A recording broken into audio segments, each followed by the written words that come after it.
Bismillahirrahmanirrahim. Assalamualaikum warahmatullahi wabarakatuh. Alhamdulillahirrabbilalamin. Allahumma salli ala Muhammad wa ala ali Muhammad. Apa kabar teman-teman semuanya? Bertemu lagi dengan saya di channel Mahkota Hati. Di biasa sebelum materi jangan lupa tuliskan doa terbaik Anda ya di kolom komentar.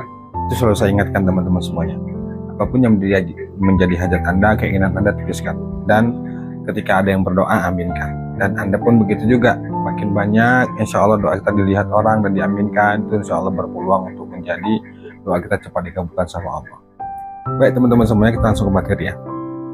Ini di beberapa hari ini saya tuh sampai gak ngerti lagi ya harus menjawab apa ya yang WA ke saya itu, nyerah, ingin bunuh diri gitu. Ada satu kemarin yang WA ke saya itu, dia bertanya, Pak, akhirnya yang saya takutkan itu terjadi. Saya dan keluarga, suami saya, anak saya diusir dari kontrakan. Dia nggak ngerti harus bagaimana, Pak. Padahal saya sudah berusaha untuk ya beribadah, tahajud, sholawat dan lain sebagainya. Tapi pada akhirnya takdir inilah yang harus kami jalani dan kami diusir dari kontrakan. Ya baik teman-teman semuanya, saya tuh selalu bilang begini, kalau kita sudah datang ke Allah, sudah berusaha berdoa, mendekat kepadanya, melakukan berbagai banyak amalan, tapi hasilnya tidak sesuai dengan apa yang menjadi harapan kita, percayalah teman-teman semuanya, bahwa Allah itu punya rencana yang terbaik untuk diri kita. Jangan Anda menganggap Allah itu nggak ngabulin, Allah itu nggak mendengar, Allah itu kok zolim. Jangan teman-teman semuanya.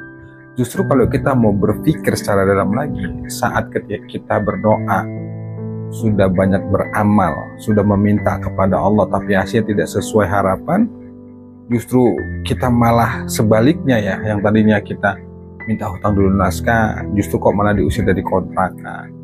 Minta hutang dulu naskah, justru kita malah banyak hal yang kita hadapin jadi nggak enak. Kalau kita mau berpikir lebih dalam, harusnya kita bersyukur, berterima kasih sama Allah. Kenapa? Karena itulah bukti, itulah tanda bahwa Allah sebentar lagi akan menolong. Sesuatu yang hilang dari diri kita itu akan diganti dengan Allah jika kita ikhlas untuk melepaskannya. Nah, termasuk dengan utang Anda saat ini. Ketika kita benar-benar sudah nyerah total, sudah nggak ngerti lagi harus berbuat apa, cobalah lepaskan ke Allah, pasrahkan ke Allah, seperti ibu itu tadi dan keluarganya yang WA ke saya. Dia bilang, akhirnya yang saya takutkan tuh terjadi, Pak. Saya dan suami serta anak-anak diusir dari kontrakan. Akhirnya yang dia WA ke saya, yang dia WA ke saya itu apa? Dengan bahasa ujungnya tuh, saya nggak tahu lagi harus berbuat apa dan saya hanya bisa pasrah kepada Allah, Pak. Nah, ujung-ujungnya di sana yang keluar kalimat ibu itu adalah pasrah, dan memang itu akhirnya. Gini ya teman-teman semuanya, kadang-kadang Allah itu ya memberikan pelajaran ke kita tuh dengan banyak hal. Kita tuh mau nggak mau kadang dipaksa sama Allah itu supaya kita ikhlas, supaya kita sabar. Karena Allah lebih tahu dari diri kita. Allah tuh mengajarkan kita tuh supaya kita sabar, supaya ikhlas. Itu tuh kadang-kadang dengan caranya yang kita nggak pernah terduga-duga itu tadi. Bisa jadi ibu itu ibu itu dididik, diajarin tuh sama Allah, dikasih pelajaran sama Allah tuh supaya lebih sabar, supaya ridho lagi dengan cara seperti itu. Nah, sekarang tinggal tergantung kita menyikapinya. Kalau kita protes, kita nggak terima, itu yang membuat makin sulit, itu yang membuat kita tuh makin terpuruk. Tapi kalau kita belajar berusaha untuk memasrahkan semuanya ke Allah, kemudian kita pun sadar, oh iya ya, dunia ini yang atur bukan saya, bukan kita. Termasuk itu tadi yang punya kontrakan ini juga bisa nempatin rumah kontrakan itu karena izin Allah, keluar juga karena izin Allah. Kalau semuanya kita sandarkan ke Allah, dan kita memahami bahwa semua yang terjadi termasuk milik kita di dunia itu adalah Allah semuanya, kita akan tenang meskipun kita secara lahir ya sulit, pahit, nangis, sedih, tapi itulah faktanya teman-teman semuanya. Makanya hal terpenting itu selalu saya katakan ya, meskipun berat, gak ada cara lain. Saya selalu bilang bahwa saya sering lihat kajiannya Ustadz Ahdi Hidayat ya, beliau tuh selalu bilang, kalau nggak mau capek serahkan ke Allah.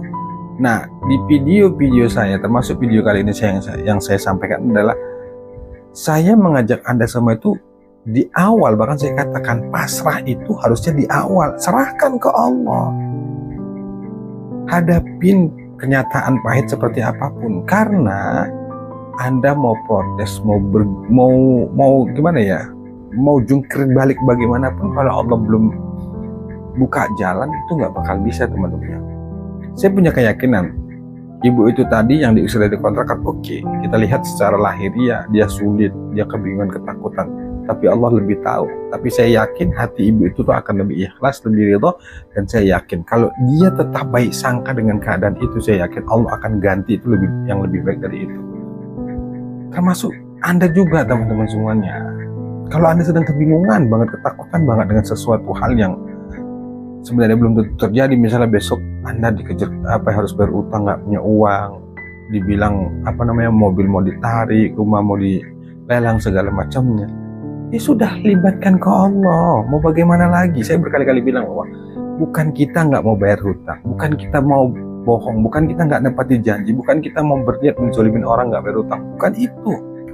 Tapi masalahnya kita belum punya uangnya. Mau kemana? Kita sudah berusaha ikhtiar cari sana sini, cari pekerjaan supaya bisa bayar utang, tapi faktanya Allah belum buka jalan itu, dan kita pun masih Allah takdirkan untuk itu tadi ya, menerima resikonya itu dulu, dicaci, dimaki, dihina, kita kebingungan. Sebenarnya saat kita bingung, saat kita ketakutan itu disitulah kesempatan kita tuh untuk belajar, untuk memasrahkan semuanya ke Allah, melepaskan.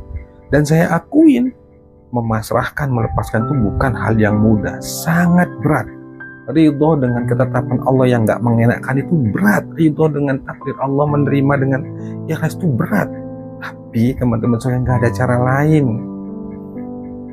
Seperti yang saya katakan tadi, bukan kita gak mau bayar hutang, bukan kita bukan kita berniat menzolimi, bukan kita gak nepati janji, karena memang faktanya kita sudah berusaha sana sini nggak ketemu. Terus kita mau bilang apa? Jalan satu-satunya ya dihadapin, diterima keadaan itu, resiko bagaimanapun ya tetap harus kita terima. Makanya saya bilang dulu, saya bahkan sampai hari ini tuh menerima semuanya itu saya jadikan sebagai ampunan, jalan ampunan dosa. Saya nggak mau nyalakan siapapun, dan saya juga ke teman-teman ya, udah deh, stop, jangan salahkan siapapun, jangan salahkan orang lain, jangan salahkan siapapun, salahkan aja diri kita. Salahkan diri kita supaya hati kita ini terlatih nggak egois. Kadang-kadang ini Pak Ustadz bukan gara-gara saya ini utang suami saya, gara-gara istri saya, gara-gara anak saya. Udah deh, nggak usah pakai gara-gara, pokoknya kita ya semuanya itu ke diri kita, salahkan aja diri kita. Nah makanya teman-teman semuanya, solusinya dari saya itu nggak ada cara lain kecuali kita tuh benar-benar balik ke Allah. Perkuat. Saya berkali saya katakan, saya bukan orang yang paling sempurna, paling banyak amalannya, paling sudah ikhlas, paling sudah ridho, enggak. Bisa jadi hidup Anda itu lebih baik dari. Bisa sharing ke Anda ya bahwa kita ini lemah, kita ini butuh Allah. Dan selalu saya sampaikan, dan ini juga pengalaman saya, seenggak enak apapun masalah yang kita hadapi, termasuk tekanan hidup yang kita terima, tapi kalau kita benar-benar bergantungnya sama Allah, benar-benar menyerahkan semuanya sama Allah, saya yakin kemudahan itu akan diberikan. Saya yakin teman-teman semuanya. Kadang kita tuh merasa seolah nggak kuat, nggak mampu lagi, sudah ingin nyerah, karena kita paksakan kali pikiran ini nih harus berpikir keras gimana cara, kemudian kita terlalu ketakutan terhadap sesuatu hal yang belum tentu terjadi. Makanya ya boleh berpikir, bahkan ya wajib kita pikirkan hutang itu, tapi jangan serta-merta tuh fokusnya ke sana, Anda paksakan gimana ya. Memang kalau orang berhutang ini pasti nggak bisa tidur, nggak bisa makan, saya akuin itu. Tapi apakah kita mau terus-terusan berpikirnya ke sana terus, sementara kehidupan itu akan terus berlanjut? Sudah, jalan satu-satunya la haula wala quwata illa billah. Makanya itu saya bilang, pasrah itu letaknya di depan. Banyak amalan yang kita lakukan, tapi kalau hati kita nggak ada rasa ridhonya, nggak ada rasa nerimanya, nggak ada rasa ikhlasnya, nggak ada rasa sabarnya, nggak ada baik sangkanya, ini menurut saya teman-teman semuanya kurang gitu. Bukan berarti sia-sia ya, ya kalau bisa dibilang percuma atau sama aja itu deh, karena saya mengalami itu. Nah, munculkan dulu rasa itu, rasa ridho, rasa pasrah. Makanya saya katakan itu di depan. Kalau kebanyakan dari kita itu kan kita berusaha dulu, beramal dulu, baru hasilnya pasrah. Ya benar, nggak salah. Tapi dalam hal ini Anda sedang kepepet, Anda sedang terdesak, Anda sedang ketakutan, kecemasan gara-gara besok harus bayar utang. Dengan apa ya, ancaman dan segala macamnya. Anda sudah berusaha sana sini, Anda mau kemana? Serahkan semuanya ke Allah. Ya Allah, aku lemah, aku nggak mampu. Serahkan segala padamu ya Allah. Baru masuk pada amalan. Pasrah, serahkan ke Allah, lepaskan ke Allah, minta pertolongan Allah dengan sabar, dengan beramal. Setelah itu pasrahkan lagi. Jadi dua tuh double-nya, di awal dan di akhir. Karena Allah katakan ya wasta'inu bis-sabri was-shalah, artinya mintalah pertolongan Allah itu dengan sabar dan sholat. Artinya kan sabar dulu itu. Disuruh kita sabar di saya itu termasuk, kalau menurut saya ya menerima masalah itu dulu, terima dulu dengan ikhlas, kita sabar, kemudian berusaha untuk baik sangka sama Allah bahwa apapun yang terjadi pada diri kita ini sebenarnya adalah kebaikan. Lalu selanjutnya sholat, minta tolong kepada Allah dengan cara sholat. Sholat itu mengingat, zikir, termasuk kita banyak sholawat itu berzikir mengingat Allah. Lalu selesai pasrah kepada Allah. Itu teman-teman saya. Nah, jadi kuncinya adalah libatkan ke Allah dan pasrahkanlah semuanya ke Allah.